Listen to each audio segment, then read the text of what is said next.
Audio Jungle.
తయారు చేసుకోవాలి. గుగ్గిలం తీసుకొచ్చి దంచాలి.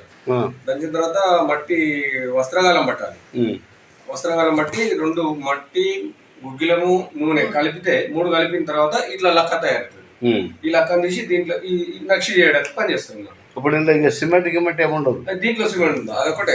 అచ్చు తీసుకోవడం తర్వాత సిమెంట్, అచ్చు తీసుకోవడానికి సిమెంట్. ఓకే. ఈ లక్క ఇందులో వేయడం లక్క. నమస్తే. ఈరోజు బీఫై ప్రేక్షకులకి ఒక మంచి కళాత్మకమైనటువంటి స్టోరీని మనం ప్రొవైడ్ చేయబోతున్నాం. ఈరోజు జనగాం జిల్లాలోని పెంబర్తి గ్రామంలో మనం ఉన్నాము. ఇక్కడ మన భారతదేశంలోనే అత్యధికమైనటువంటి కళా సంపద కలిగినటువంటి కళాకారులు మరియు అనేక విభిన్న రూపాలలో వాళ్ళు చేతి హస్తకళలను ప్రదర్శించడంలోనూ విదేశాల్లో కూడా మన వాళ్ళు విత్తడం అని మన అందరికీ తెలుసు. మరి ఇక్కడ ఈ హస్తకళను మీరు ఎంచుకుంటూ దాదాపు సుమారు 200 కుటుంబాలు దీని మీద ఆధారపడ్డాయి. ఈ ఆధారపడ్డా కానీ వాళ్ళకి ఏంటంటే ఎలా వస్తుంది, ఎలా పోతుంది, వాళ్ళ జీవనోపాధి ఎలా ఉన్నది, వాళ్ళకు గవర్నమెంట్ ఏమైనా ప్రోత్సహిస్తుందా లేదా అనేది అంశం పైన అడిగి తెలుసుకునే ప్రయత్నం చేద్దాము. నమస్తే అండి.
నేను వచ్చేసి దాదాపుగా 30 సంవత్సరాల నుంచి ఈ హస్తకళలో